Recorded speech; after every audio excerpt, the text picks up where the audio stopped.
The other day, I was in a conversation with someone, and the subject of heaven came up.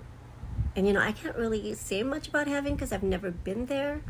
But I did tell him that there are people who experienced heaven and came back to tell the story. Well, that night I went to bed like regular. Then I woke up early in the morning. And I was like wondering, like, why am I awake this early? And I looked outside and I'm like, it's still dark. And then I'm like, why? And then it came to me, I'm like, oh my goodness, I dreamt of heaven this morning. Wow. So I wrote it down, every single detail that I could remember. And so now I put it in a video and to share it with everyone. God gives you the answers to any questions that you have. So I usually just go straight to him for answers because humans don't know it all. I don't know it all. So things that make sense to us, well, like our brains are teeny tiny. So things that make sense to us may not be what really is. So, the universe and God is so much bigger than what we can comprehend. So God really showed me the answer. It's like, you don't know about heaven? All right, let me show you. And now I can tell people about heaven when they ask. Thank you, God.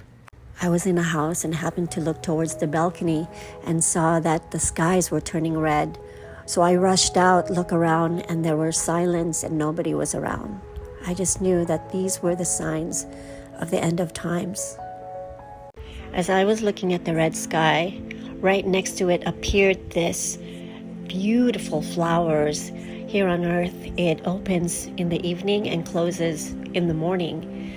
But in heaven, I got the sense that there was no day or night. It was always light. So they were open, and their flowers were looking at each other. And it looked like they were communicating with each other. And the things that were coming from the middle of the flower were colors. And that's how they communicated instead of words. And I thought that was just so beautiful because the colors coming out of their mouth as they communicated were beautiful colors. So I rushed outside. I looked up and I saw a different sky. It was different shades of beautiful pink and blue, and it was moving around and it was changing form, but beautiful colors. And I had the sense in my spirit that it was alive and we were joined together, and it consumed the whole sky around me, and it looked like it was so close to me, like the colors were close to me. And at that moment, I felt like I was in the present moment. There was no past, there was no future, there is no time, just the moment. And it was so beautiful.